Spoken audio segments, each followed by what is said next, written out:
지금 11월 20일 금요일 오후 2시입니다. 이 시간 전국에서 그리고 또 세계에서 이 차별금지법 바로 알기 아카데미 시즌 2 오늘 첫 번째 강의인데요. 실시간 시청해 주시는 여러분 정말 감사드립니다. 저는 차별금지법 바로 알기 아카데미의 행정담당 운영위원 조영길 변호사입니다. 여러분 시즌 1과 시즌 2 사이에 2주의 시간이 있었습니다. 그 사이에 평안하셨습니까? 지금 지난 시즌 1 동안 매주 사실 아카데믹한 강의를 2강의씩 계속 시청해 주신다는 것은 굉장한 노력과 헌신이 없으면 쉽지 않습니다. 시즌 1 저희 기대 이상으로 많은 분들이 일주일에 2번씩 제공해 드린 강의를 꾸준히 시청해 주시고 또 주위의 분들에게 적극 권유해 주신 우리 시즌 1 동참해 주신 성도 여러분, 국민 여러분 정말 감사드립니다. 이번에 우리 시즌 2에서는 이제 시즌 2가 이 차별금지법을 막아내는 활동이 일상화되도록 하기 위해서 강의 제공 횟수를 주 1회로 바꾸었습니다. 그래서 오늘부터 시작해서 주 1회 시즌 2 강의를 시작하려 합니다. 저희가 강의를 시작하기 전에 몇 가지 지난 2주간 진행됐던 차별금지법 관련 소식 전해드리고 여러분의 협력을 좀 부탁드리겠습니다. 첫 번째 강의 소식은요. 방심위에서 차별금지법을 막는 토론회를 주최한 대담을 주최한 우리 기독 언론인 극동방송과 CTS에 대해서 법정 제재인 경고를 추진하다가 11월 9일에 전체 회의가 있었습니다. 그때 법정 제재 추진 중이라는 소식을 들은 저희 차별금지법을 막는 운동가들이 모여서 방송회관 앞에서 방심위 앞에서 법정 제재 추진에 대한 규탄 대회를 9일에 열렸습니다.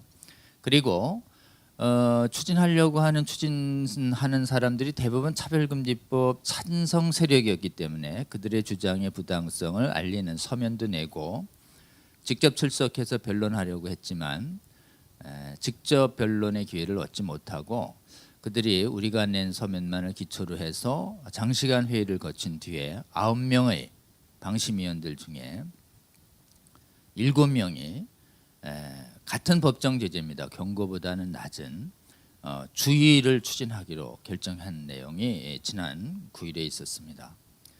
여러분 앞으로 재심이 있고 재심 이후에는 행정소송이 있습니다. 그러면서 이게 처음이니까 봐준다는 취지의 내용이 계속 일관됐습니다. 여러분 차별금지법에 대한 정확한 실상을 알리는 이 토론회조차도 법적으로 못하게 하려고 하는 이 의도가 이 차별금지법이 제정된 미래의 모습을 보여주는 내용이라고 하지 않을 수가 없습니다. 지금 언론의 자유뿐만 아닙니다. 신앙의 자유, 학문의 자유, 표현의 그 양심의 자유들이 동성애와 성전환에 관한 한 박탈되는 동성애 독재의 모습을 보여주는 실체입니다.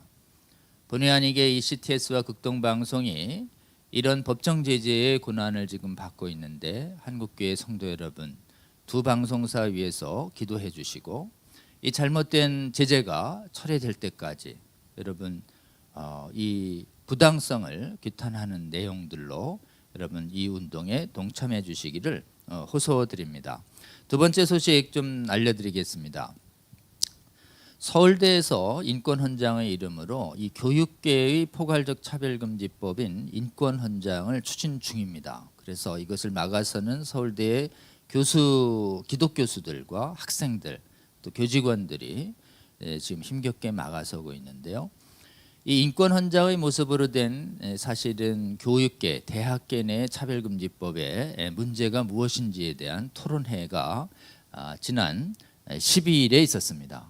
그때 교수님들과 실무자들이 모여서 우리 인권헌장의 문제점에 대해서 정확히 드러내는 학술대회가 있었습니다. 저쪽에서 인권헌장의 필요성에 대한 긴 보고서가 있었기 때문에 저희들이 그 보고서의 문제점을 낱낱이 반박하는 토론회가 열렸고 우리 차별금지법 바로 알기 아카데미에서는 실시간으로 방영해 드린 적이 있습니다. 이 교재가 나오는 대로 여러분께서 혹시 구매하실 수 있도록 여기가 인강 사이트에서 구매할 수 있도록 해드리겠습니다. 여러분 아직 이 서울대 인권헌장의 제정 시도가 현재도 계속 진행 중입니다. 함께 꼭 기도해 주시고 또 서울대 이거 막아서는 기독 교수들과 학생들 그리고 직원들을 위해서 여러분 함께 기도로 여러 가지로 후원해 주시고 또 관련된 국회의원들 또 교회 관계자분들이 적극 나서서 이 교육계의 차별금지법 이 부분들이 저지될 수 있도록 실제 저지 활동에 여러분 동참해 주시기를 호소드립니다. 이 이외에도 지금 법안이 제출된 국회의 차별금지법은 지금 법사위의 일소위에 현재 형식적으로 계류 중에 있고 아직 본격적인 심의는 이루어지지 않고 있습니다. 언제든 본격적 심의가 재개될 수 있는 상태이기 때문에 저희가 시간이 나는 대로 여러분 국회의원들을 찾아가서 차별금지법의 위험성을 알리고 막아달라고 부탁하고 호소하는 활동을 계속해야 합니다. 지난 2주에도 저희 차별금지법을 막아서는 시민운동가들과 교회 관계자분들은 부지런히 지역에 있는 국회의원들과의 면담 일정을 잡고 면담 일정이 잡히면 찾아가서 차별금지법이 교회에 미치는 해악에 대해서 말씀드리면서 국회의원들의 협조를 당부드릴 때 그때 대개는 그 면담 자리에서 차별금지법의 위험성을 비로소 인식하는 국회의원들이 아주 많이 있습니다. 그리고 많은 목사님들이 찾아가서 면담을 하면 많은 목사님들의 걱정을 귀 기울이신 다음에 많은 국회의원분들이 그때 깨어나서 차별금지법을 막아야 되겠다는 생각을 하시게 되는 경우가 참으로 많습니다. 여러분 앞으로 우리가 이 차별금지법이 정의당이 처리하지 않는 한 21대 국회에 앞으로 4년 내내 이게 계류됩니다. 이 4년 동안 우리가 해야 할 일이 바로 차별금지법 바로 알기 아카데미를 통해서 습득한 정확한 지식을 가지고 교회 목사님들과 또 전문가들이 나서서 지역에 있는 국회의원들과 통치자들을 설득해 주시는 작업을 계속해 주시면 좋습니다. 여러분 만나서 우리 이 강좌에서 제공되는 내용을 정확하게 알려만 주면 사실은 국회의원들이 깨어나서 이 법을 막는데 아주 효과적입니다. 여러분 동참해 주시기를 호소드립니다. 오늘은 시즌2가 시작되는 첫날입니다. 우리 시즌2가 시작되는 이 첫날에 우리 이 예고해드린 대로 이영훈 목사님의 메시지를 듣기 전에 이 차바를 주관하고 있는 대표적인 두 기관의 대표님 모셔서 시즌2를 시작하면서 우리 시청해 주시는 성도 여러분, 국민 여러분께 드리는 인사 말씀을 듣는 시간을 갖기로 했습니다. 첫 번째는 우리 차바의 주관 가장 큰 시민단체가 진정한 평등을 바라며 나쁜 차별금지법 반대 국민연합이라는 줄여서 진평련이라는 조직이 있습니다. 동성애 반대 합법화를 반대해온 수많은 시민단체들이 다 동참한 시민단체 조직인 동시에 전국의 17개 시군구 광역시 그 기독교 단체가 총 가입한 교회와 시민단체 연합, 한국의 가장 큰 동성애 반대 운동 단체입니다. 이 단체의 집행위원장으로 섬기고 계시는 우리 길원평 교수님 모시고 여러분께 드리는 시작 인사 좀 듣는 시간 갖도록 하겠습니다. 모시겠습니다.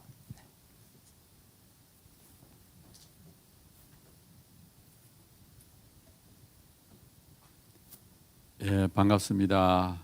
또 이번에 자바 시즌 2를 시작하게 된 것을 감사드리며 또 이 자바 시즌 2에서는 여러 목사님들께서 특별히 오늘은 여의도 순복음교회 이영훈 목사님, 또 다음 주에는 온누리교회 이지원 목사님 이렇게 큰 교회 목사님들께서 앞장서서 이 자바 강의를 해주신 것에 대해서 너무 감사드리고 또 앞으로 이게 몇 달 동안 진행되는 동안에 많은 분들이 좀 이 강의를 듣고 또 조금 전에 우리 조영길 변호사님께서 말씀드린 것처럼 지역구에 있는 국회의원들을 잘 설득해 주면 좋겠습니다. 그래서 제가 이 두 번째 강의를 시작할 때 제가 몇 가지 좀 말씀드리려고 합니다.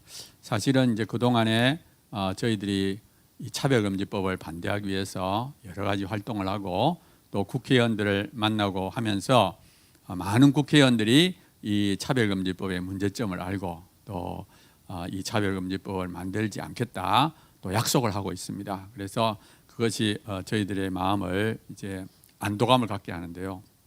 그렇지만 아직도 이 차별금지법의 불씨가 꺼진 것은 아닙니다. 한두 가지 말씀드리면 얼마 전에 그 민주당의 국회의원하고 국가인권위원회에서 비공식 간담회를 하면서 이 차별금지법을 만들겠다는 그런 의지를 나타냈고요. 또 한 가지는 이 정의당에서 다음 달에 있는 세계 인권의 날을 기해서 이 차별금지법을 만드는 그런 이벤트들을 하겠다 이렇게 말을 하고 있습니다. 그래서 우리나라에서는 지금 정의당하고 국가인권위원회가 아주 그냥 올해 말까지 만들려고 차별금지법 만들려고 노력하고 있습니다. 그래서 우리가 절대로 긴장을 늦추어서는 안 되고요. 정말 최선을 다해서 반대 목소리를 내야 됩니다. 그래서 국회의원들한테 이 대다수 국민들이 이 차별금지법을 반대하고 있다는 것을 말씀을 드려야 돼요.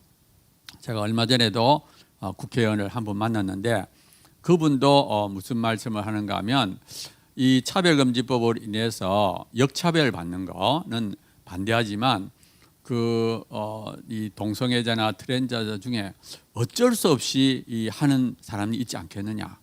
한 명이라도 억울한 일을 당하지 않도록 해야 되지 않겠느냐 하면서 이 차별금지법이 마치 필요한 것처럼 이렇게 말하는 걸 들었습니다. 제가 그걸 들으면서 아직도 많은 국회의원들이 차별금지법이 뭔지를 모르구나.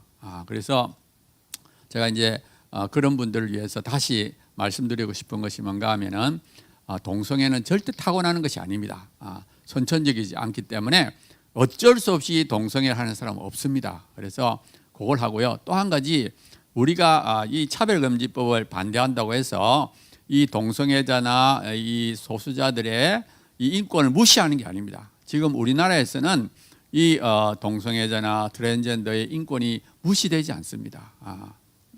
아무도 없어요. 그래서 이 차별금지법은 오히려 이 차별금지라는 이름으로 오히려 건전한 윤리를 가진 사람들이 역차별을 받기 때문에 그래서 우리가 이거를 반대하고 있습니다. 이미 차별금지법이 통과된 서구의 많은 사례들을 보면 정말 교회하고 건전한 윤리 의식을 가진 사람들이 오히려 여러 가지 핍박을 당하는 것을 볼 수가 있고요.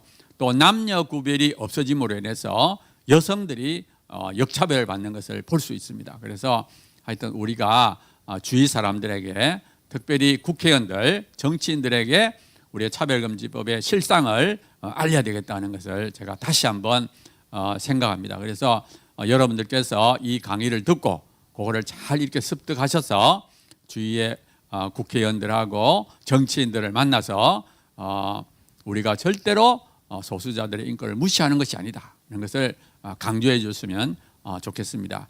그리고 제가 이제 PPT를 사용해서 조금 설명을 드리려고 합니다. 지금 PPT 올려주시면 제가 준비한 거를 조금 말씀드리겠습니다. 한번 조금만 해주세요. 제가 차별금지법안과 낙태에 대해서 조금 말씀드리겠어요. 이 낙태하고 차별금지법이 무슨 관계가 있을까 이러는 분들이 있을 텐데 사실 이게 밀접한 관계를 갖고 있습니다. 이 차별금지법의 대표적인 것이 동성애 트랜스젠더거든요. 이 동성애 트랜스젠더와 같은 것은 이제 성적 타락하고도 관계됩니다. 성적으로 문란해지고 이래서 이제 그것이 차별금지법과 관계되고요. 이 낙태는 사실은 이 성적 문란으로 인해서 이 아기를 임신했을 때 그거를 또 이제 떼어내는 것을 말합니다. 그래서 이 성적인 타락과 이 낙태하고는 아주 밀접한 관계가 있어요. 그러니까 다시 말하면 우리가 흔히 말하는 그 성적으로 문란한 나라들이 차별금지법을 통과시키고 또 낙태를 합법화하고 있습니다. 그래서 우리나라가 그 뒤를 따라가려고 하기 때문에 우리가 이것을 막아야 됩니다. 그래서 제가 이 차별금지법하고 낙태에 대해서 간략하게 제가 좀 소개하는 시간을 갖도록 하겠습니다.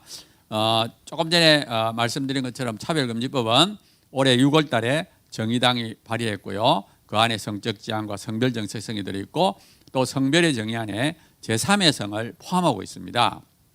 그리고 잘 알다시피 우리나라는 개별적 차별금지법이 많이 있습니다. 정말 우리가 흔히 차별하지 말아야 될 거, 성별이나 장애나 뭐 이런 것들은 다 이미 만들어져 있습니다.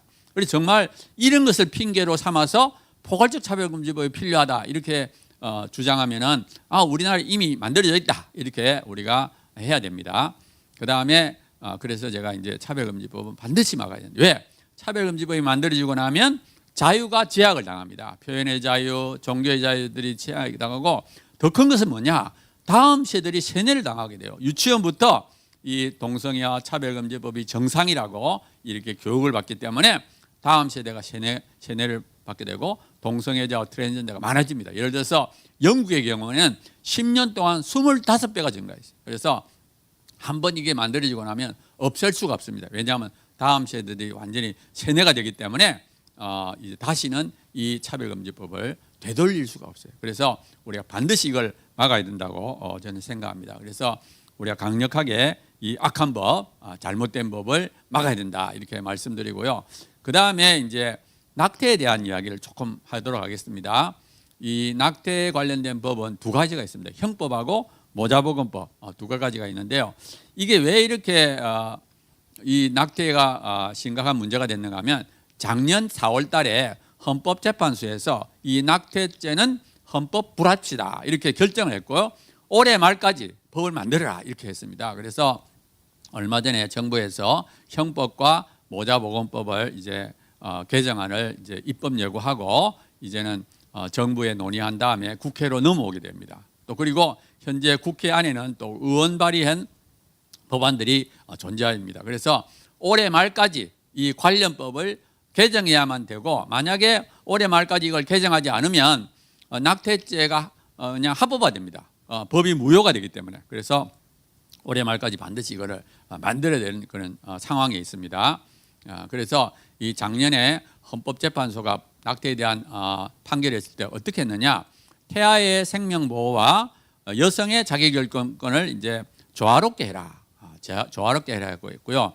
그 다음에 임신 22주 내외로 우리가 임산부의 자기결정권 행사를 하도록 하라. 그리고 다양한 사회경제적 사유를 고려하라. 이런 식으로 작년에 판결을 했습니다. 그래서 우리가 이런 것을 포함시켜서 우리가 새로운 개정안을 만들어야 될 그런 상황이 있습니다. 그런데 이번에 이제 정부에서 개정안을 만들었어요. 그런데 그게 문제가 있습니다. 제가 간단하게 설명하게 되면 임신 14주까지는 본인의 요청에 의해서 낙태가 가능하다. 그러니까 아무 이유 없이 나는 낙태하고 싶다 하면 낙태가 가능하고요. 그다음에 임신 24주까지는 뭐 여러 가지 사회경제적 사유나 강간이나 수많은 이유로 24시간만 생각하면 낙태가 가능합니다. 그러니까 상담받고 24시간 뒤에는 이제 낙태가 가능하게 돼요. 그러면 임신 24주라면 6개월입니다. 임신 6개월 된 태아도 얼마든지 이제 하루만 생각하면 낙태할 수 있도록 허용하는 것이 이 정부안입니다. 그래서 지금 이 정부안은 태아의 생명 보호를 완전히 무시했다. 작년에 헌재에서 판결할 때는 여성의 자기결정권과 태아의 생명 보호를 다 고려하라 했는데 이번에 정부 개정안은 완전히 태아의 생명 보호를 완전히 무시했다. 임신 6개월까지 이렇게 낙태할 수 있도록 허용했기 때문에 이건 잘못된 것이다 이렇게 봅니다. 그래서 이제 태아는 언제부터 생명인가? 지금 화면에 나오는 것이 수정된 지 11주가 된 태아의 모습, 거의 뭐 인간의 모습을 갖추고 있죠. 그 다음에 이 난자와 정자가 수정돼서 수정란부터 자라서 인간이 되는데 그게 연속적으로 인간이 됩니다. 어느 순간부터 그 이하는 세포덩어리고 그 이상은 인간이라는 것을 할 수가 없어요. 그냥 연속적으로 자라서 인간이. 우리도 마찬가지입니다. 우리도 수정란에서 자라서 우리가 된 거예요. 그래서 누구나 다 이 태아의 과정을 겪었다 이렇게 보시면 되고요. 여기서 보다시피 이 점점 자라서 이렇게 됩니다. 자, 그다음에 이제 낙태, 우리나라 낙태의 실태를 조금 설명해 드리면 이 정부 조사에 의하면 낙태가 그렇게 많지 않은 걸로 되어 있지만 민간 단체가 조사할 때는 현재 한 50만 정도 할 것이다 이렇게 추정을 하고 있습니다. 왜냐하면 지금 이제 낙태가 불법이기 때문에 정확한 숫자가 되지 않습니다. 그리고 이 50만이라는 걸 비교해 보면 작년에 2019년도에 실제로 태어난 아이는 30만입니다. 그러니까 낙태가 되는 사람들이 더 많다는 것을 알 수가 있습니다. 그 다음에 낙태를 언제 하느냐? 이게 2018년도 조사에 따르면 4주, 5주, 6주에 가장 많이 합니다. 4주, 5주, 6주 합하면 50%가 넘습니다. 그 다음에 4주 이하에서는 31%, 8주 이하에서는 84%, 그 다음에 12주 이하에서는 95%. 그러니까 12주 이하에서는 거의 다 한다고 보시면 됩니다. 그래서 지금 정부안이 14주 이내로는 낙태가 허용한다는 것은 낙태를 전면 허용한다는 것과 똑같아요. 그래서 이 정부안이 얼마나 정말 낙태를 허용하는지를 잘 나타내고 있습니다. 그 다음에 왜 낙태하는지를 물어보니까 대부분이 사회경제적 사유입니다. 그러니까 뭐 애가 2명 있는데 또 생겼다든지 돈이 없다든지 너무 바쁘다든지 하여튼 뭐 사귀던 임신시킨 그 남자하고 헤어졌다든지 뭐 하여튼 이 사회적 경제적 사유가 80%가 넘습니다. 그 다음에 산부인과 우리나라 산부인과 의사에서는 10주 임신 10주를 넘는 낙태는 권장하지 않습니다. 왜냐하면 10주가 넘어가면 아기가 자라기 때문에 뼈가 생기기 때문에 10주 이내로 하기를 이제 산부인과 의사에서 이제 권고를 했고요. 보면은 낙태 방법이 달라져. 그러니까 10주 전에는 마치 진공 흡입기처럼 이렇게 빨아당기는 거 가능한데 10주가 넘어가면 뼈가 생기기 때문에 그 다음에는 이제 잘라서 이제 낙태를 해야 되기 때문에 여성의 건강에 안 좋습니다. 그러니까 10주가 넘어가면 낙태 방법이 달라지고 여성의 건강에 안 좋기 때문에 10주 이내로 하기를 이제 우리 산부인과 의사에서 이렇게 권고하고 있습니다. 그 다음에 임신 22주가 넘어가게 되면 독자 생존이 가져옵니다. 그러니까 쉽게 말하면 조산을 했단 말이에요. 24주에 이렇게 밖으로 나오게 되면 50% 이상이 생존이 가능합니다. 2명 중에 1명은 살 수 있습니다. 인큐베이터 넣으면. 그런데 아까 정부안은 24주까지 24시간만 생각하면 낙태가 가능하다는 말은 이 밖으로 나오면 절반은 사는데도 불구하고 죽이는 결과가 나옵니다. 그러니까 이거는 잘못됐다고 저는 생각합니다. 그래서 절대로 이런 식으로 너무 길게 해서는 안 된다 이렇게 생각하고 있고요. 그 다음에 전국의 전 세계적인 현황을 보면은 여기 WHO 자료를 보게 되면 전 세계의 3분의 2가 낙태를 금지합니다. 그 다음에 낙태를 허용하는 데서도 그렇게 오랫동안 하는 게 아니라 지금 여기 나오는 그래프는 임산부의 요청, 그러니까 자기가 낙태하겠다 싶으면 얼마든지 낙태할 수 있도록 하는 것이 보면은 3분의 2가 금지고 3분의 1 중에서도 허용하는 데는 거의 12주 거기가 대다수입니다. 그게 나와 있고요. 그 다음에 이건 사회경제적 사유까지 합쳐도 마찬가지입니다. 3분의 2가 금지하고 그 다음에 허용하는데도 12주 내외로 이렇게 된다는 것을 볼 수 있습니다. 그래서 WHO 통계에 의미하는 것은 낙태를 금지하는 국가가 전 세계 3분의 2다. 그 다음에 사회경제적 사유로 허용하는 국가도 과반수 이상이 임신 12주 내외다. 그러니까 12주 이하가 57%, 14주 이하가 63%다. 이런 것을 알 수가 있어요. 그런데 우리나라는 지금 갑자기 금지하던 국가가 24주까지 사회경제적 사유를 포함해서 이렇게 한다는 것은 좀 잘못된 것이다. 이렇게 볼 수 있죠. 그리고 이 사회경제적 사유가 강간을 당한 거라든지 인부가 뭐 생명이 위독하다니 이거 똑같은 레벨로 그건 아니죠. 정말 이 강간이나 이런 것하고 사회경제적 사유는 그냥 내가 애 키우기 어렵다, 뭐 경제적으로나 이런 거는 갖게 놓을 수가 있는 것이 아닙니다. 그래서 정부안이 무리가 되는 잘못된 것이라고 생각하고요. 자, 이제 마지막 슬라이드를 제가 보여드리겠습니다. 이게 이제 영화인데요. 낙태 관련된 영화인데 언플랜드라는 영화입니다. 지금 이게 12월 10일경에는 이제 개봉하게 되는데 그 전에 요거를 많이 봤으면 좋겠습니다. 미국에서 이게 만들어졌는데 지금 이 영화를 통해서 미국에서는 미국은 사실은 낙태가 합법화돼 있죠. 근데 이 영화를 통해서 지금 미국에서 11개 주에서 심장박동법 해가지고 임신 6주 이하 심장이 뛰기 시작하면 낙태를 못하도록 하는 법이 만들어지고 있습니다. 그러니까 이 영화의 영향이죠. 그래서 이 영화가 이제 어떤 내용인가 하면 원래 이 주인공이 실화입니다. 실화에 근거하고 있는데 이 주인공이 원래는 낙태를 찬성하는 단체에서 일을 했어요. 아주 일을 하면서 이제 누가 상담하러 오면은 그 상담하고 오는 사람에게 이 낙태는 태아에게 전혀 고통을 주지 않습니다 하면서 안심시키면서 낙태를 하게 만들었어요. 근데 이렇게 하다가 어느 날 우연히 낙태되는 장면을 보게 되는 거예요. 그게 뭐냐면은 여성의 몸에 상처를 주지 않기 위해서 초음파를 보면서 낙태를 하는 겁니다. 초음파로 이렇게 보면서 태아를 죽이는 거죠. 그런데 이 사람이 우연히 그 초음파에 그 낙태하는 장면을 보면서 이 낙태하는 기구가 들어갈 때 그 태아가 막 도망다니는 모습을 본 거예요. 그러면서 내가 이때까지 거짓말을 했구나. 태아가 통증을 안 느낀다고 그랬는데 실제는 태아가 통증을 느끼는구나. 그런 것을 느끼면서 이분이 확 바뀌어져서 오히려 낙태를 반대하는 일에 앞장서는 일을 하고 있습니다. 그래서 정말 이 영화는 굉장히 감동적입니다. 미국에서 이 영화가 개봉되고 히트를 쳤어요. 그래서 이 영화를 꼭 보여주길 바라고 특히 젊은 층 20대 30대 낙태를 찬성하는 사람들이 이거 한번 보면은 정말 이 낙태를 반대해야 되겠다는 생각을 갖고 또 지금 현재 논의되고 있는 올해 말까지 이 낙태 법을 만들어야 되기 때문에 여론을 만들어야 됩니다. 제일 좋은 것은 이 영화를 보게 만드는 건데 요즘은 어떻게 하면 볼 수 있느냐? 30명만 모여서 신청하면 그냥 가까운 장소에서 영화관에서 원하는 시간에 볼 수 있습니다. 그리고 대략 7,000원에서 10,000원입니다.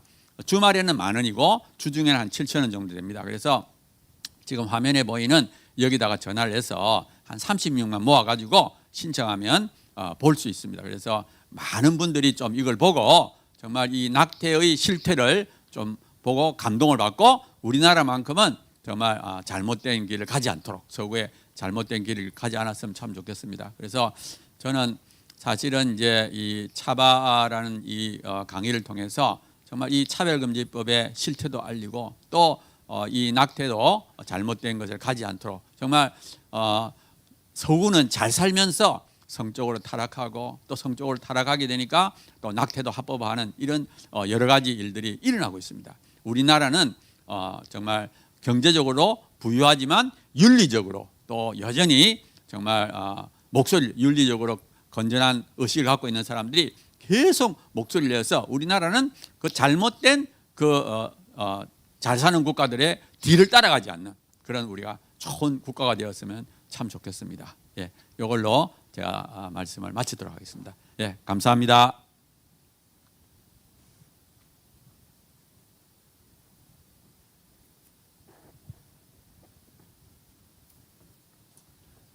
네. 시즌 2 시작 인사로 우리 길 교수님 말씀 들었고 또 지금 당장 또 이거와 관계 있는 우리 낙태법에 관한 정확한 지식도 또 우리가 무엇을 해야 되는지 알려주시는 말씀도 함께 들었습니다. 여러분 실제로 이 낙태 합법화와 동성애 합법화 문제는 서로 협력하면서 사실은 기독교의 생명윤리와 그다음에 성윤리를 적대하고 파괴하는 운동이 전 세계적으로 함께 일어나고 있기 때문에 저희가 생명을 존중하는 부분과 또 거룩한 성을 지키는 운동이 같이 가야 한다는 이런 연관성에 대해서도 여러분이 인식해 주시면 좋겠습니다. 다음에 또 우리 시작 인사로 우리 복음법률가회 상임대표이신 조배숙 대표님 모시고 차바 시즌 2를 시작하면서 우리 여러분께 드리는 메시지를 잠깐 듣는 시간 갖도록 하겠습니다. 모시겠습니다.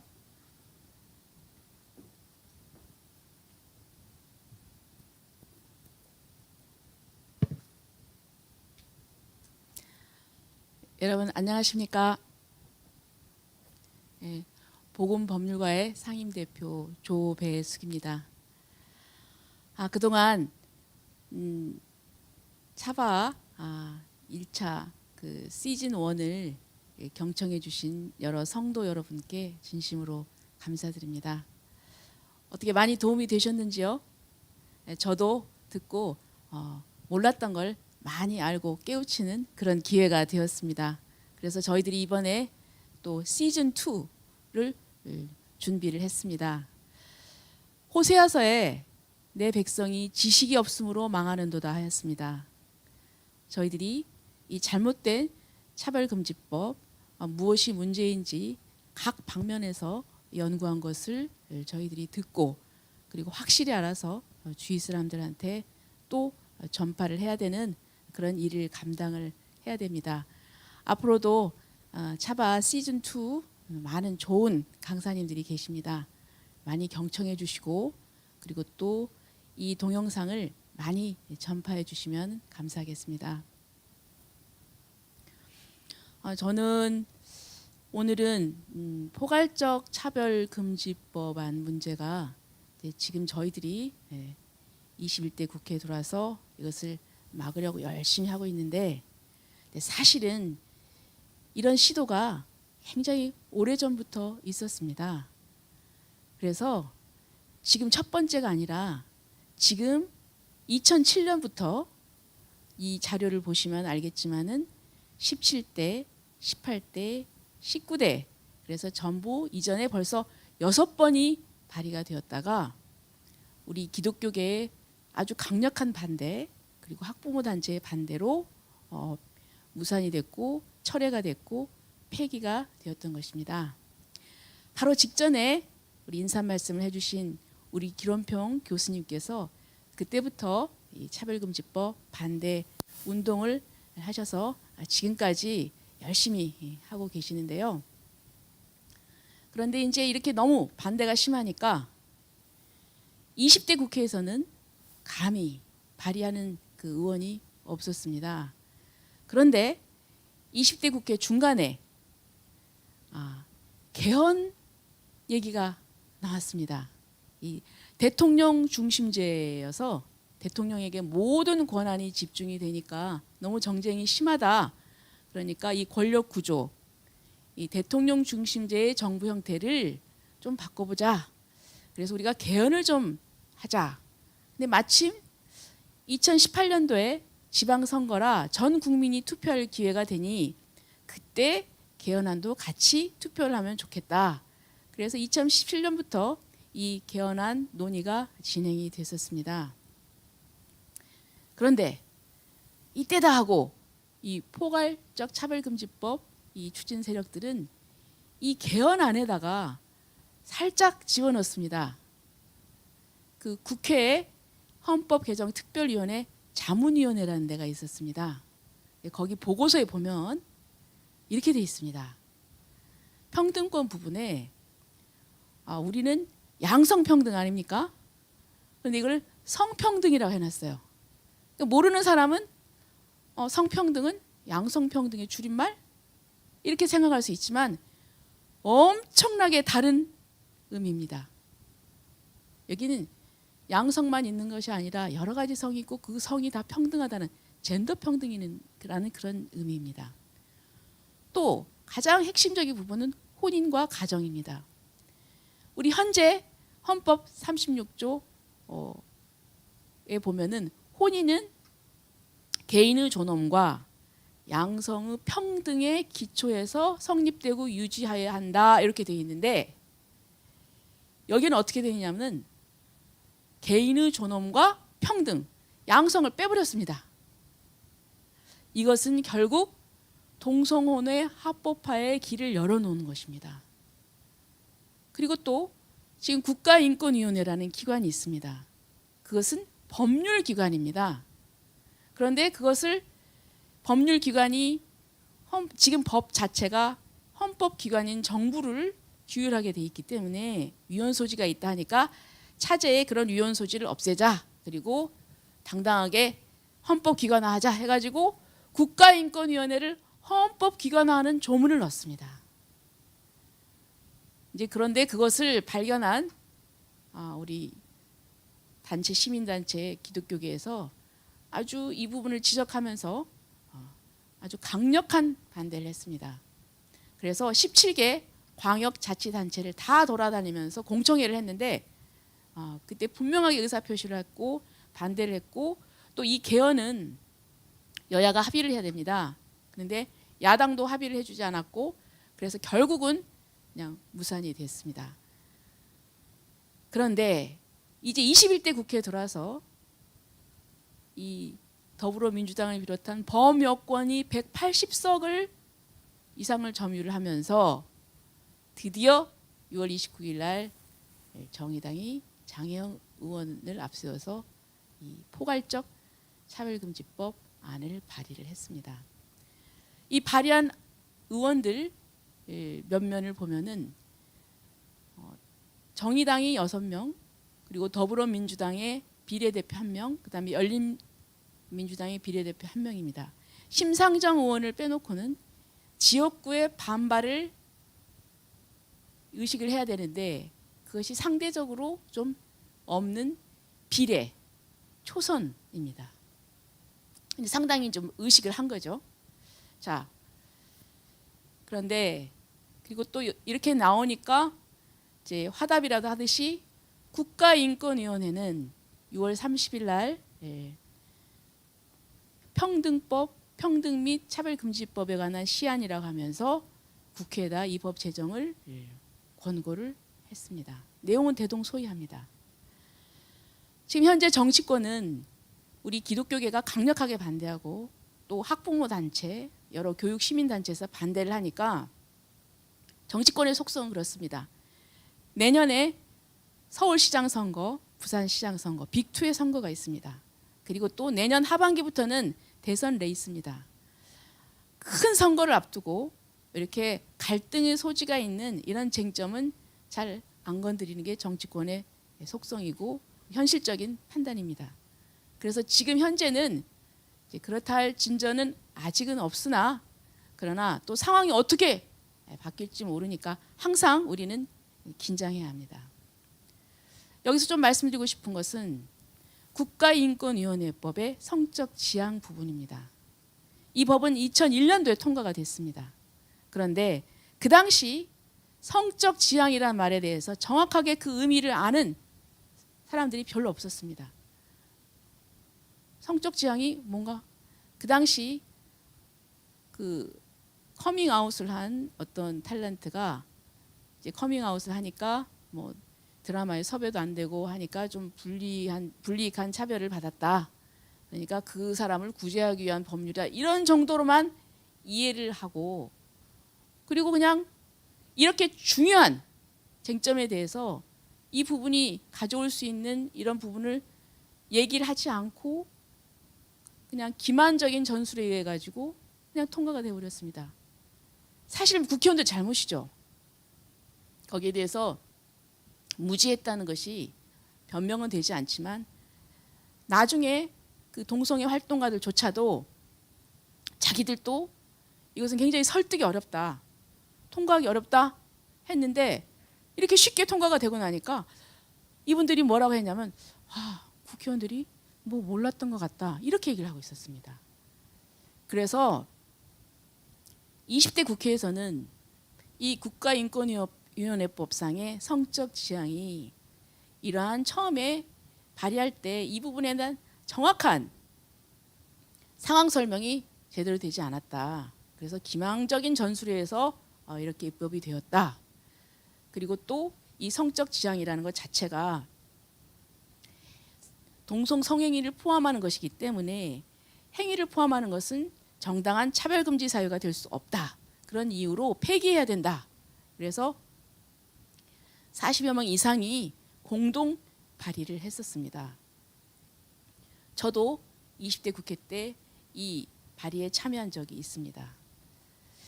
자, 이런 이제 역사적인 배경이 있습니다.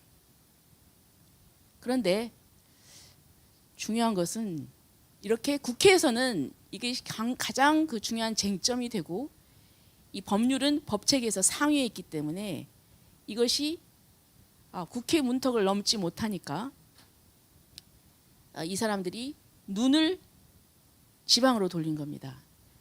지방자치단체의 법률은 뭐가 있죠? 조례가 있습니다. 또 교육청에는 학생에 관련된 조례를 만들 수 있습니다. 그래서 지방자치단체로 눈을 돌려서 지금 어느 정도 또 그것이 이루어졌습니다. 왜냐하면 지방에서는 여기에 대해서 문제의식이 별로 없습니다. 거기는 도의원이나 기초의원이나 이 정확히 알고 또 그렇게 대처하는 사람도 없고 또 도민들이나 시민들도 그렇습니다. 그래서 지금 서울시, 경기도 이런 몇 군데에 있어서는 그 도민 또 시민 그런 인권 조례가 있습니다. 충남도의 경우를 볼 때는 안희정 전 지사가 성적 지향에 포함된 도민 인권 선언을 했습니다. 그래서 거기에 기초한 도 인권 조례를 통과시키려고 했는데 이것을 알게 된 우리 충남의 기독교계에서 도의원들을 설득해서 이것이 부결이 됐습니다.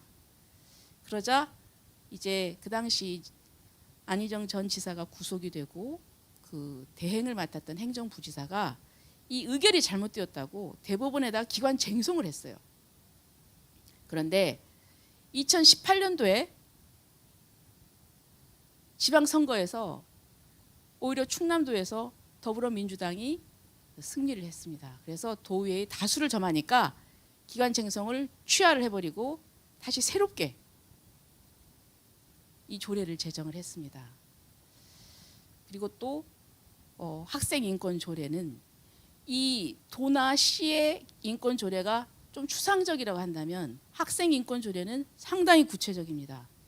성적 지향으로 차별해서는 안 된다. 그것도 학생들에 관련된 겁니다.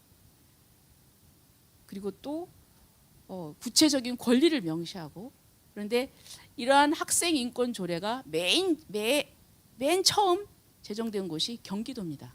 2010년도입니다. 그리고 뭐 서울, 광주, 또 전북, 또 최근에는 충남까지 이미 작은 차별금지법이라고 할 수 있는 조례들이 무관심과 이러한 제대로 된 정확한 지식이 없으므로 통과되고 있습니다. 이 부분에 대해서 정말 눈을 크게 뜨고 봐야 될 것입니다. 그 다음에 아까도 말씀드렸지만 서울대 인권헌장입니다. 서울대 인권헌장 말은 참 우리가 거부할 수 없는 명분을 가지고 있습니다. 인권 보호해야죠. 그런데 이 인권헌장에서는 제3조 차별금지 사유에 또 성적 지향이 들어가 있습니다. 자, 국회에서도 이 부분에 대해서 논란이 많아서 아직 국회에서도 통과되지 않은 그거를 구태여 인권헌장에 넣어서 인권헌장 규범으로서 만들겠다는 그 저희가 무엇인지 저는 잘 모르겠습니다. 특히 학문의 자유, 사상의 자유, 토론의 자유, 표현의 자유가 보장되어야 할 그 진리의 전당인 서울대학에서 왜 이런 인권헌장을 만들려고 밀어붙이는지 저는 잘 이해가 되지 않습니다. 이 부분에 대해서도 우리가 충분히 깊게 논의하면 문제점을 알 텐데 대부분 여기에 대한 광범위한 의견 조사나 이런 것은 생략한 채 극히 일부만을 가지고 의견 조사를 하고서 뭐 그 성숙이 됐다 이렇게 얘기를 하는데요. 여기에 대해서는 좀 더 깊은 토의를 해야 되고 많은 의견 수렴이 있어야 된다고 생각을 합니다. 지난주 목요일 날 저희들이 서울대학에서 이 부분과 관련돼서 심도 깊은 토론회를 가졌습니다. 그 다음에 언론 부분입니다. 여러분 이제 이 화면을 보시면 이게 2011년도에 그 당시 국가인권위원회 위원장이었던 현병철 위원장 그리고 기자협회의 우장균 회장이 MOU를 맺는 장면입니다. 인권 보도 준칙입니다. MOU를 맺었습니다. 여러분 MOU라는 것은 성격을 아시지 않습니까? 구속력이 없어요. 안 지켜도 그만인데 그런데 이것은 그 만드는 과정에 있어서 이 구성원들의 충분한 토의와 그런 의견 수렴이 과연 거쳤는지 사실 그것도 조금 분명하지 않은데요. MOU를 맺고 이 준칙이 되면서 완전한 어떤 주범력에 있는 그런 준칙이 되어버렸습니다.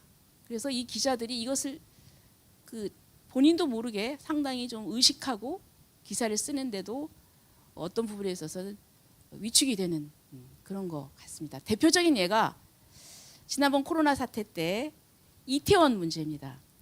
처음에는 게이 클럽이었고 거기 온 사람들이 거의 다 동성애자여서 그렇게 썼다가 또 이 인권 보도 준칙을 얘기하면서 또 많은 관련 단체들이 항의를 하니까 그 언론 매체의 특성상 이런 부분에 대해서 굉장히 취약한 이런 점 때문에 그냥 바로 이 기사를 수정을 했습니다. 인터넷판에 있을 때. 그래서 지면으로 나올 때는 여기가 이런 부분에 대해서 전혀 나오지 않았습니다. 근데 과연 이것이 그러면 그 이외 사람들의 알 권리를 침해하는 것이 아니냐. 이건 왜냐하면 어떤 보건과 건강에 관련된 문제이기 때문입니다. 또 있습니다.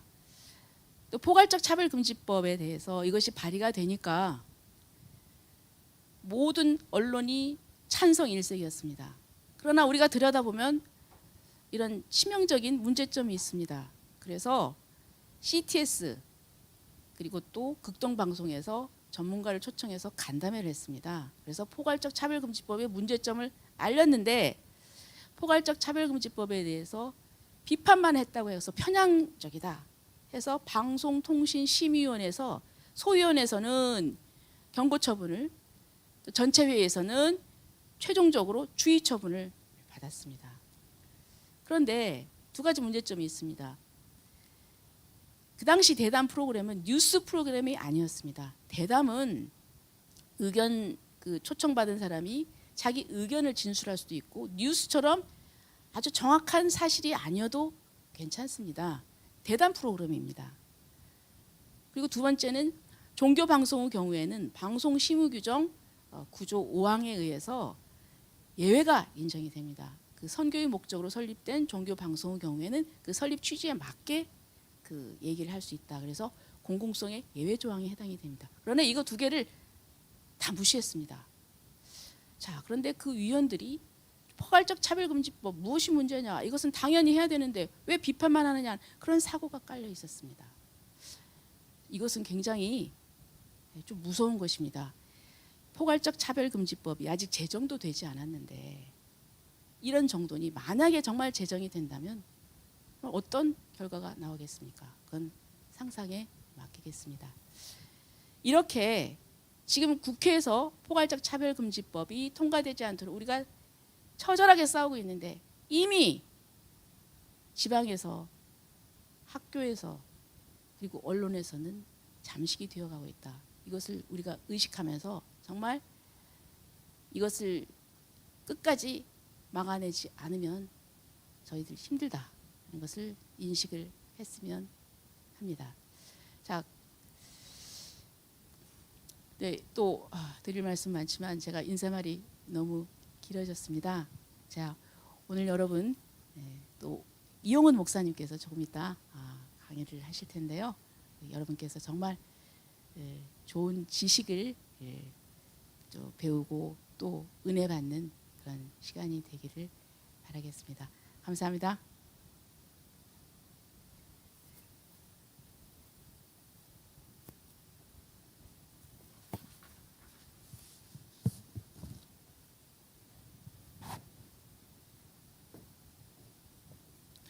네.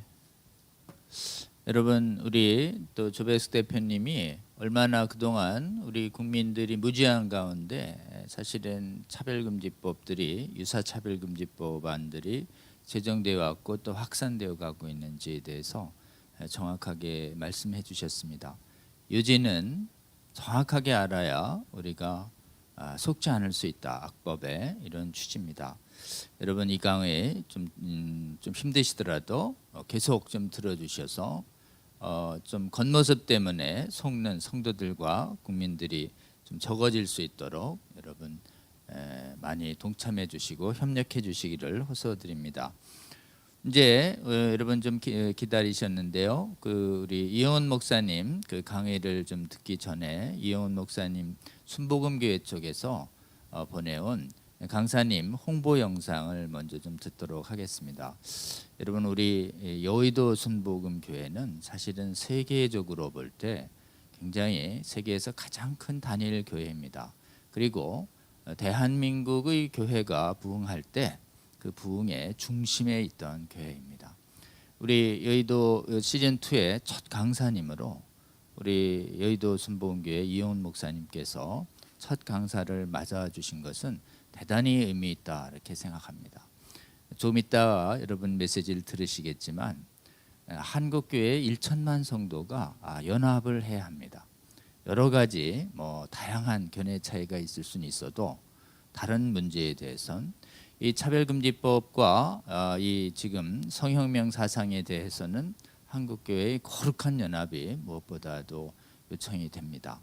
우리 이영훈 목사님과 여의도 순복음교회에 대한 혹시 다시 한번 잘 알고 계신 분들도 계시겠지만 교회 측에서 만들어 온 홍보 동영상 약간 4분 내지 5분 정도 됩니다. 여러분 함께 시청하신 후에 또 이영훈 목사님 메시지 듣도록 하겠습니다. 듣겠습니다.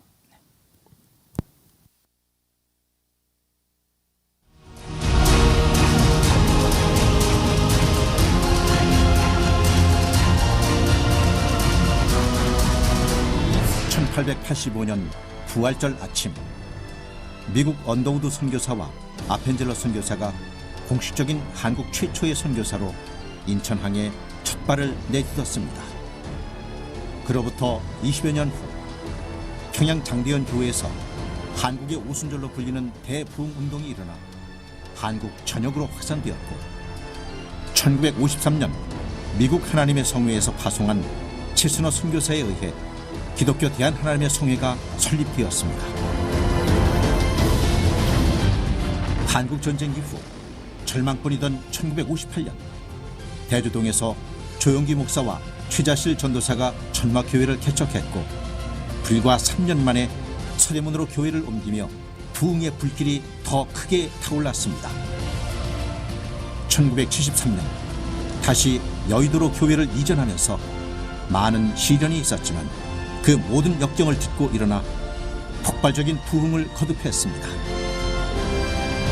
그 결과 2008년 5월 조용기 목사의 원로 목사 추대 당시 성도수 78만 명으로 세계 최대 교회가 되었습니다. 이어 이용훈 목사가 운영회 및 당회 2차 투표, 총 3번의 투표를 거쳐 공동의회를 통해 제2대 당회장으로 취임했습니다. 2010년 1월 20개 제자교회 32만 성도를 분리 독립시켰습니다. 그로 인해 32만 명의 성도가 감소했지만 12광주리 특별 새벽 기도회와 새생명 행복축제 등을 통해 기도와 전도에 더욱 힘써 이용훈 목사 취임 7년 만에 45만 명에서 56만 명으로 부흥 성장했고 현재는 20개 제자교회 성도 포함 88만 성도에 이르게 되었습니다. 또 지금까지 여의도 순복음교회가 한국 내에 세운 개척교회가 약 500여 개에 달하고 있으며 전 세계 64개국에 680여 명의 선교사를 파송했습니다. 그리고 여의도 순복음교회는 교회 예산의 3분의 1 이상을 소외된 이웃을 돕기 위한 부재와 선교 사업에 사용하는 등 사랑 실천에 앞장서고 있습니다. 가난과 질병으로 희망을 잃어버린 이웃들을 향해 사랑의 손을 내밀고 건강한 삶을 선물하는 등 이 사회의 빛과 소금이 되고 있습니다. 미래 주역들을 하나님의 말씀으로 양육하고 순복음의 꿈나무들을 하나님 나라 일꾼으로 세워가며 평양심장병원 건립 등 통일도 준비하고 있습니다. 또 이용훈 목사는 뜨거운 복음 열정으로 전 세계를 다니며 강력한 성령운동을 펼쳤고 오직 말씀과 기도로 하나님 나라 확장에 앞장섰습니다. 인회 예수 언싱후 교파와 국경을 초월하여 수많은 해외 성회를 인도하면서 순복음 스타일의 기도운동을 통해 복음 한류의 위력을 보여주었고 오순절 성령 운동을 전 세계로 확산시켜 나갔습니다. 게다가 여의도 순복음교회의 부흥과 성장 비결을 공유함으로써 세계 교회의 동반 성장을 이끄는 한편 전 세계 기독교 리더들과 함께 세계 평화와 영적 부흥을 위해 기도했습니다. 2015년 굳게 닫혔던 중국 선교의 문을 열어 오직 성령으로 중국 교회의 변화를 견인했고 2018년 마틴 루터 킹 목사 서거 50주년 기념 예배에서 한반도 평화를 향한 거룩한 꿈과 비전을 선포했습니다. I have a dream that one day Korea will be united by the grace of God. 이영훈 목사의 제안으로 시작된 아시아 리더스 서밋을 통해 아시아 복음화를 위해 힘쓰고 세계 오순절 대회를 통해 강력한 성령 사역을 펼치며 세계 복음화에 앞장서고 We 있습니다. need the power of the Holy Spirit right now.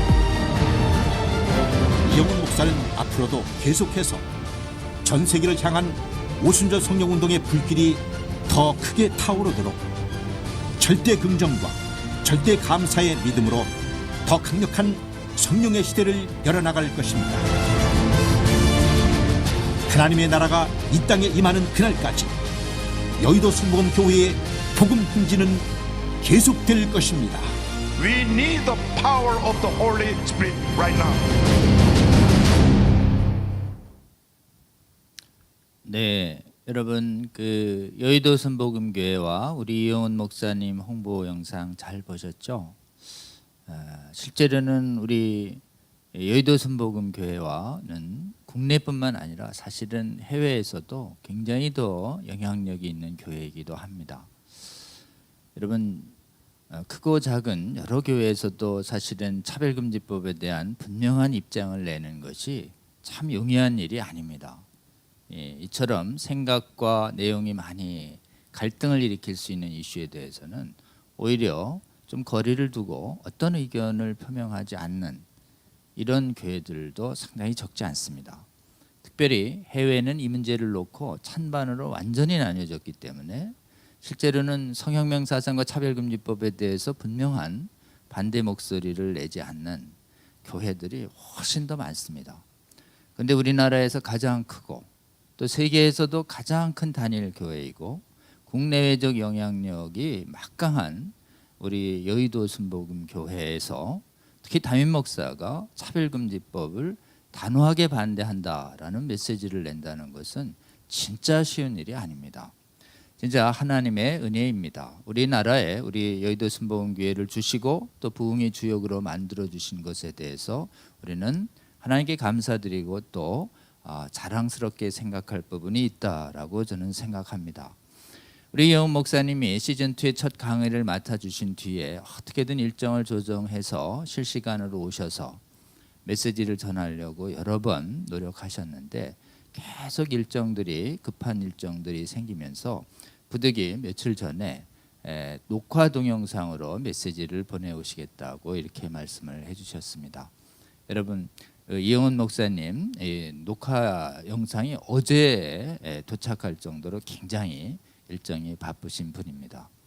생각보다는 여러분 짧습니다. 15분 안팎의 짧은 메시지지만 한국교회 1천만 성도들이 차별금지법에 대해서 어떤 입장을 가지고 반대해야 하는지에 대한 핵심 메시지가 잘 들어 있습니다.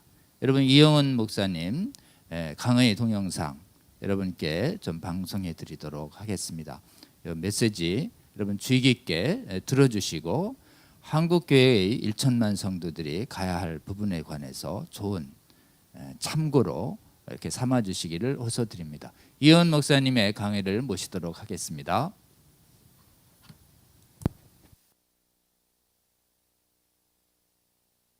할렐루야. 주님의 이름으로 문안을 드립니다. 그동안 참 가물었었는데 어제 참 비가 많이 왔습니다. 천둥, 번개를 동반한 폭우가 내렸는데 비가 많이 와서 좀 불편했지만 이 비는 참 단비였습니다. 지난 한 달 동안 거의 한 방울 비도 오지 않았는데 이번에 이게 비가 쏟아져서 매번 땅을 촉촉이 적시고 모든 생물이 다시 생명을 얻고 살아나게 된 그 하나님의 은혜를 감사드립니다. 하나님의 은혜는 이렇게 힘들고 어려울 때 절망 가운데 우리에게 더 크게 다가오는 것입니다. 이번에 우리가 코로나19를 통과하면서 많은 고통과 어려움을 겪었지만은 장차 우리에게 더 큰 은혜 축복으로 하나님께 넘게 채워줄 것을 믿습니다.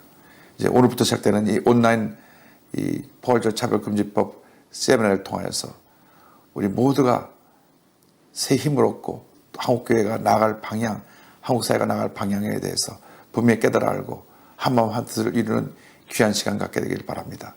이를 위해서 수고하신 모든 분께 감사를 드리며 제가 오늘 첫 시간에 여러분에게 이와 같이 안부의 말씀과 또 한국교회의 입장을 대변하는 말씀을 전합니다.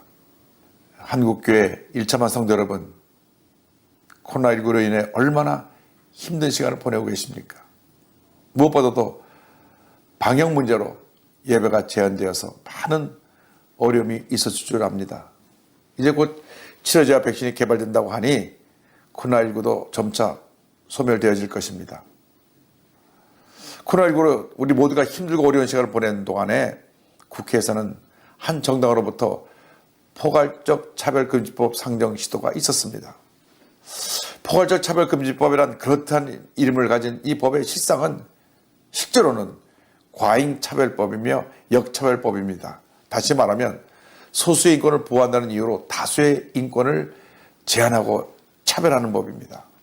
마치 흡연자를 처벌하면 안 된다고 하면서 흡연자의 권리를 보호한다는 명분 아래 절대 다수의 비흡연자에게 피해를 입히는 것과 다름이 없습니다. 따라서 이 법을 제정하고자 하는 어떤 시도도 우리가 막아내야 되고 이를 위해 1천만 크리스찬들이 교파를 초월해서 한마음 한뜻으로 뭉쳐야 합니다. 반드시 우리는 하나로 뭉쳐서 포괄적 차별금지법 제정을 시도하려는 모든 것을 막아내야 합니다. 포괄적 차별금지법을 상정하려고 시도하는 사람들은 성소수자의 입장을 대변하고 그들의 적극적인 지지를 얻고 이 일을 진행하고 있습니다. 그런데 우리가 알아야 될 것은 현재 있는 법으로도 모든 사람들의 인권이 잘 보호받고 있습니다. 그런데도 불구하고 굳이 포괄적 차별금지법이라는 법을 만들고자 하는 의도는 성소수자의 인권 보호라는 미명 아래 성소수자나 동성애에 대한 어떤 비판도 완전히 차단시키고 오히려 비판하는 사람들에게 페널티를 주려는 의도가 담겨 있습니다. 이름은 참 그럴싸합니다. 포괄적 차별금지법. 그러나 이름을 가지고 있는 그 법 조항의 독소 조항을 우리가 깊이 살펴보아야 할 것입니다. 첫째로 제가 여러분에게 말씀드리고 싶은 것은 우리 기독교인으로서 모든 사람이 분명히 알아야 되는 것은 기독교인 가운데 극소수의 극단적인 사람들을 제외하고는 대부분 기독교인들이 성소수자들을 차별하거나 핍박하고 있지 않다는 것입니다. 하나님 앞에서 모든 사람은 평범하게 창조되었습니다. 동등하게 창조되었습니다. 따라서 가진 자나 못 가진 자나 성소수자나 소외자 인권도 보호받아야 되고 존중해야 될 인권인 것을 저희들은 잘 알고 그런 입장을 지지하고 있습니다. 우리는 성소수자도 주님의 사랑으로 사랑합니다. 왜냐하면 예수님께서 그들을 위해서도 십자가에 달려 죽으셨기 때문입니다. 간절히 바라기는 성소수자의 삶에서 고통 가운데 있는 분들이 예수님을 구주로 영접해서 그 모든 어려움과 절망에서 벗어날 것을 간곡히 부탁드립니다. 둘째로 동성애는 창조 법칙을 거스르는 것입니다. 인간을 비롯하여 모든 생물은 남녀 암수가 조화를 이루도록 지음을 받았습니다. 그것이 창조의 원리입니다. 그것이 인류 역사 6천의 그 역사의 그 근본인 것입니다. 남과 남, 여와 여의 결합은 창조 원리를 파괴하고 궁극적으로 무출산으로 인한 인류의 장을 갖고 오게 될 것입니다. 결국 종족 번영이라고 하는 근본적인 뜻이 저지되고 이 저출산으로 인해서 인구가 감소되고 모든 것이 멈춰서는 그러한 큰 위기를 맞게 될 것입니다. 그 대표적인 예로 우리 대한민국을 들 수 있습니다. 대한민국은 저출산이라고 하는 가장 큰 문제, 위기에 부딪혀 있습니다. 지금까지 이 문제 해결해 보려고 124조를 쏟아부었지만은 아직도 답이 나오고 있지 않습니다. 한때 출산 120만 명이 넘다고 자랑하던 우리 대한민국이 정부 주도하에 계속 산하 제한을 실시해 왔습니다. 그 결과 작년에 30만 7천 명이 출산되는 이런 재앙을 맞게 됐습니다. 정확하게 말씀드리면 30만 7천이라고 하는 숫자는 우리 인구 두 사람이 0.8, 0.9밖에 출산하고 있지 못하고 한다는 이야기가 됩니다. 앞으로 이 아이들이 자라나서 대학 가게 될 18년 후에는 대학교 약 3분의 1이 문을 닫아야 될 것입니다. 아시다시피 이 같은 출산율은 OECD 국가 중에 최하위입니다. 모든 노력을 기울여서 저출산 문제를 해결하지 않으면 우리 대한민국의 미래가 사라져버리게 됩니다. 따라서 남녀 간의 정상적인 결혼 문화가 반드시 계속 이어져 가야 합니다. 동성 간의 결혼은 성경이 허락하고 있지 않은 죄일 뿐 아니라 5천년 한국의 고유 문화를 파괴하고 사회의 기본 구성원인 가정을 파괴하는 행위로 어떤 경우에도 허락이 될 수가 없고 또 되어서도 안 됩니다. 남녀 간의 결혼을 통하여 가정의 고유한 가치와 아름다운 행복을 이어가야만 하는 것입니다. 그러므로 동성애를 조장하기 위한 포괄적 차별금지법은 절대로 상정되거나 어떠한 경우에도 인권조례라도 이 조항이 들어가서 이들의 주장을 지지하면 안 됩니다. 실제로 동성애는 청소년들의 영혼을 파괴하고 미래를 무너뜨립니다. 판단력이 부족한 청소년들이 동성애 달콤한 유혹에 빠졌다가 나중에 돌이키를 할 때는 이미 몸과 마음이 다 망가져 큰 후회와 자책감에 빠져있다고 하는 얘기를 들었습니다. 지금 한국에는 40만 명이 넘는 학교 밖 청소년들이 있습니다. 이 청소년들은 학교를 중퇴하고 여기저기 떠돌며 사회 어두운 구석에서 방황하고 있습니다. 특별히 남자 청소년들이 동성애 유혹에 노출되어 있다고 합니다. 하루하루를 살아가기 위해서 생계수단으로 남성 어른과 성적 행위를 하고 돈을 받아 끼니를 떼고 있는데 그들의 몸과 마음이 망가질 뿐 아니라 급속도로 퍼져나가는 에이즈의 문제점도 그들이 안고 있다는 것을 우리는 간과할 수가 없습니다. 그리고 상관의 명예에 복종해야 하는 군대에서의 동성애 문제는 또한 매우 심각한 상태입니다. 그래서 한국에 그 어느 나라에서 볼 수 없는 에이즈 환자가 급증하고 있는 것을 우리는 지금 직시하고 있습니다. 우리나라가 에이즈 환자가 급증하여 OECD 국가 가운데 가장 빨리 에이즈 환자가 확산되고 있는 나라라고 하는 보도를 접할 때 참 안타까운 마음을 금할 수가 없습니다. WHO에서는 2030년까지 에이즈를 박멸하겠다고 모든 노력을 기울이고 있는데 우리 대한민국은 이와 역행하고 있는 것입니다. 독보처럼 퍼져나가고 있는 것입니다. 에이즈 환자를 치료하기 위해서 1차적으로 들어가는 치료비만 1년에 3조가 넘는다고 합니다. 이런 식으로 에이즈가 확산되어 나간다면 이 3조가 10조가 되고 100조가 되는 그러한 위기의 시대를 우리가 맞게 될지도 모릅니다. 청소년 보호와 국민 건강을 지키기 위해서 반드시 동성 간의 성적 행위는 금지되어야 합니다. 그리고 이들의 인권을 위한다고 하는 포괄적 차별금지법은 어떤 경우에도 제정되어서는 안 됩니다. 이미 현행법으로 모든 사람들의 인권이 잘 보장받고 있습니다. 더 이상 다른 법이 필요가 없습니다. 그런데 굳이 이 법을 만들어서 과잉적으로 저들을 보호하는 이유 하에 어떠한 비판도 금하게 하고 오히려 비판하는 사람들에게 페널티가 가한다면 그것은 잘못된 길로 가고 있는 것입니다. 그러므로 가정의 가치를 회복하고 건강하고 행복한 사회를 이루어가기 위해서 더 이상 역차별적 법인 이 포괄적 차별금지법이 상정이 되어서는 안 될 것입니다. 한국 교회 모두가 한 마음이 되어 이 일의 뜻을 모으고 향후 어떤 법정을 시도하지 않도록 모든 노력을 모아 이를 중지시켜야 합니다. 여러분 모두의 기도와 후원 동참을 간곡히 호소합니다. 이제 포괄적 차별금지법을 위한 연구 논문들이 발표가 될 것이고 또 전문가들이 이 포괄적 차별금지법이 갖고 있는 독소조항의 문제점들을 낱낱이 여러분에게 밝혀줄 것입니다. 이제 온라인을 통해서 개설되는 이 강의를 여러분 모두가 경청해 들으시고 얼마나 지금 이 포괄적 차별금지법이 큰 문제를 안고 있는가를 인식하셔서 앞으로 한국 교회 사회가 밝아지고 행복한 사회를 이루기 위해서 더 이상 이 같은 잘못된 시도가 있지 않도록 여러분 모두가 힘을 모아줄 것을 부탁을 드립니다. 이 일에 한국 교회가 앞장서야 합니다. 한국의 1천만 성도가 한 마음이 되어야 합니다. 이를 위해서 모든 기독교계 법조인들, 의료인들, 전문인들, 교수님들 그리고 교계 지도자들이 한마음 되어 지금 이 귀한 프로그램을 진행하고 있습니다. 여러분 모두가 이 세미나에 적극 참여하고 또 많은 사람들에게 이 내용을 알려서 우리 한국 사회가 밝아지고 행복한 사회로 변화되는데 앞장서 줄 것을 간곡히 부탁드립니다. 여러분의 후원, 협조를 부탁드리고 또 이를 위해서 수고하시는 모든 분들에게 주님의 은혜와 축복이 함께 하시기를 간절히 소원하며 기도드립니다. 기도하겠습니다.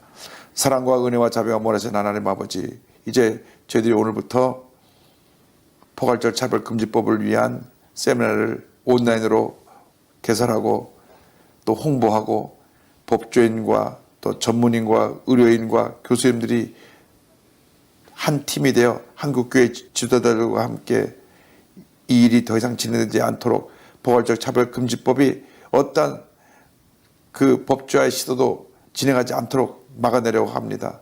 주님 도와주시고 함께하여 주셔서 주님의 걸어간 뜻이 이 땅에 이루어져서 우리 대한민국이 이러한 잘못된 동성애 문화에 파괴되지 않도록 하나님께서 지키시고 보호하시고 복을 내려 주시옵소서.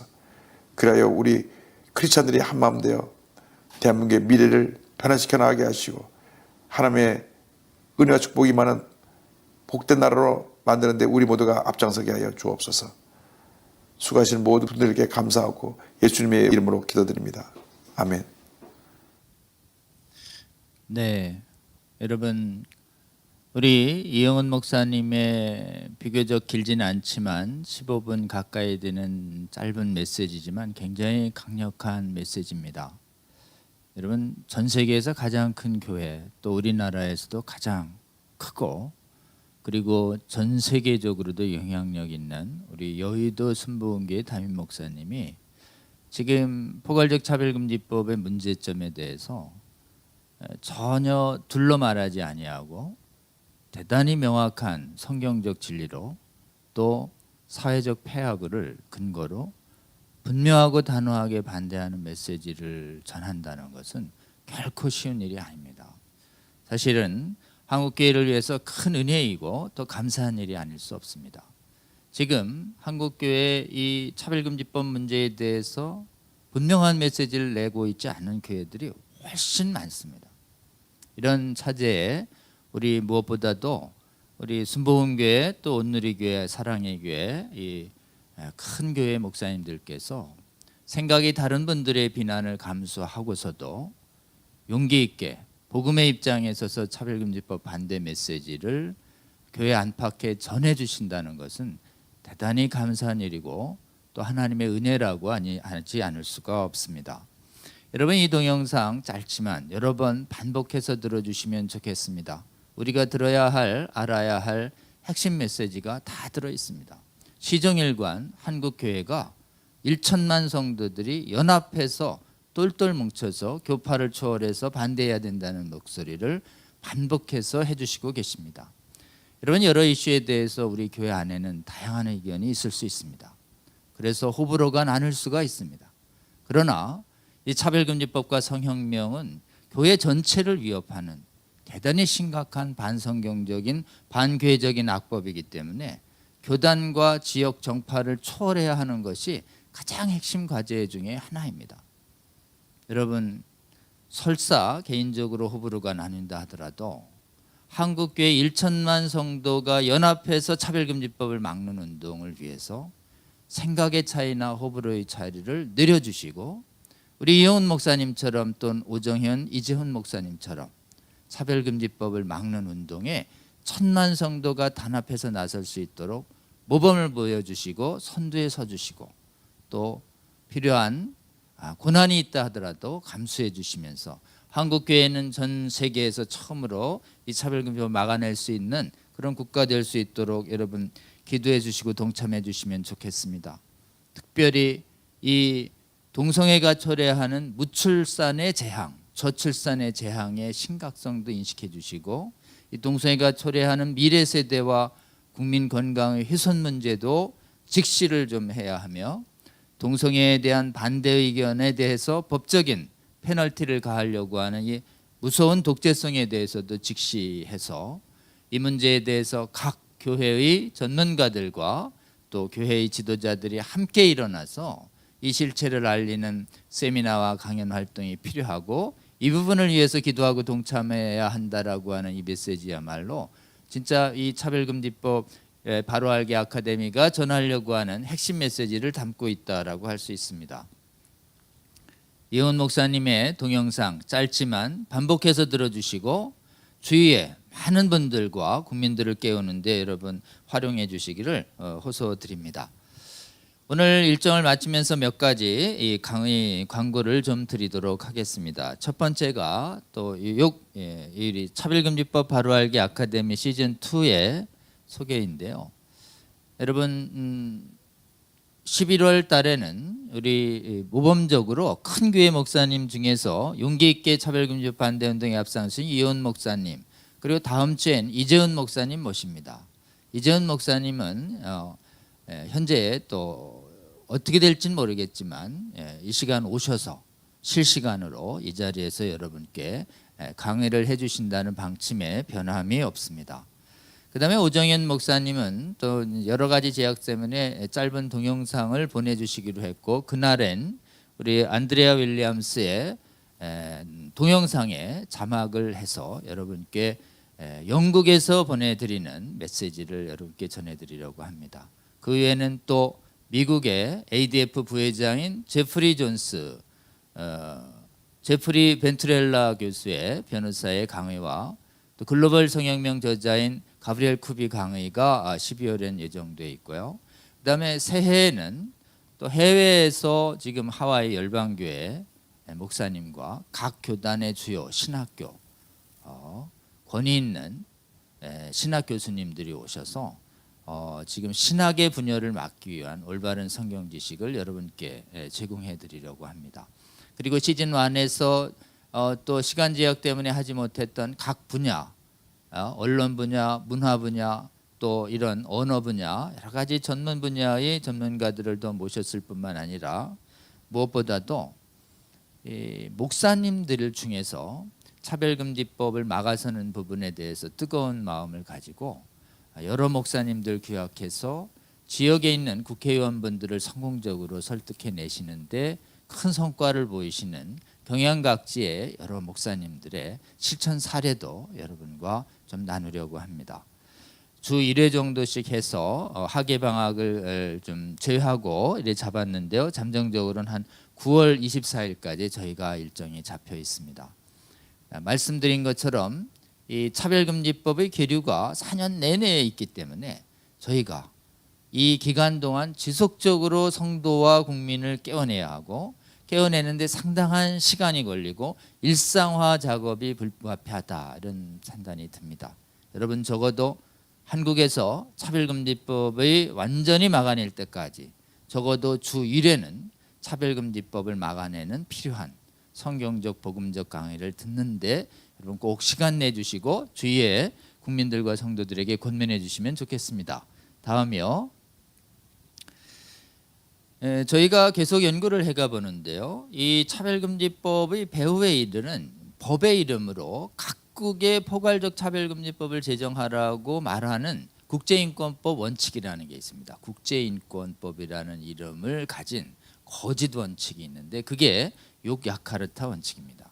이게 2006년도에 나온 이후에 한 번도 이 원칙이 가지고 있는 이 반인권성, 독재성, 신앙 양심, 학문, 표현의 자유를 막는 이 문제에 대해서 전문가들의 비판과 토론이 없었습니다.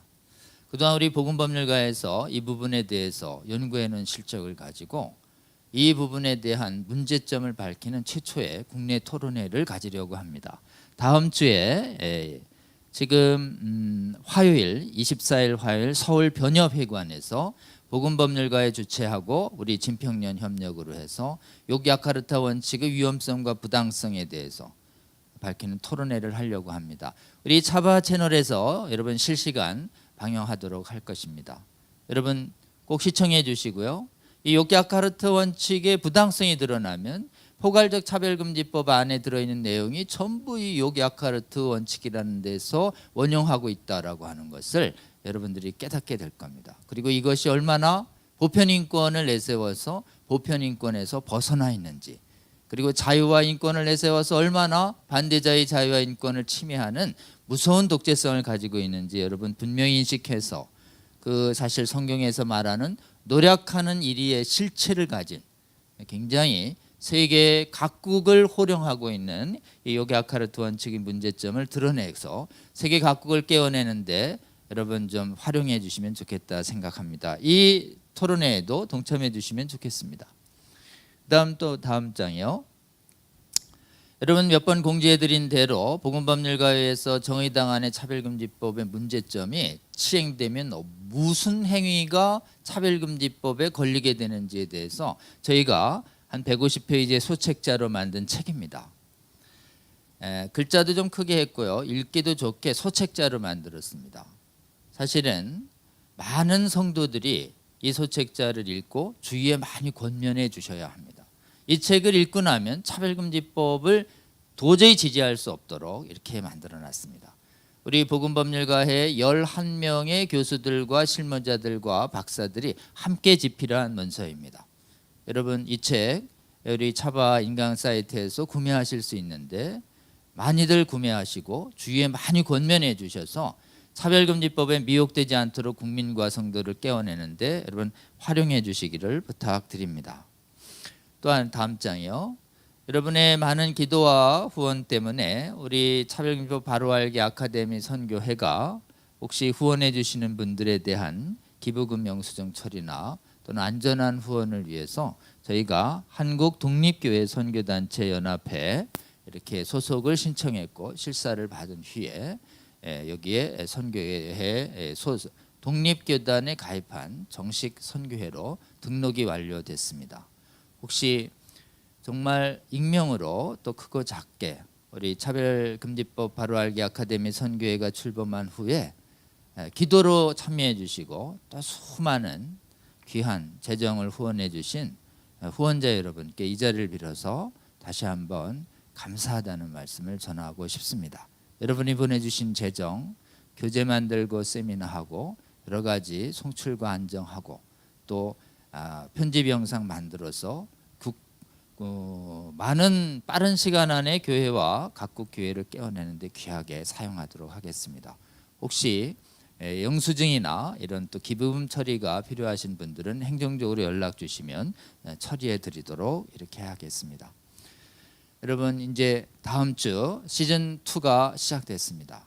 시즌 2에 무엇보다도 우리 존경하는 이영훈 목사님 오셔서 한국 교회가 나아갈 차별금지법을 놓고 대응해야 할 올바른 메시지를 듣는 시간, 이렇게 들을 수 있는 시간으로 된 것에 대해서 많이 감사를 드리고, 특별히 또 시간 내서 시작 인사를 해주신 기론평 교수님과 조배숙 대표님께도 감사를 드립니다.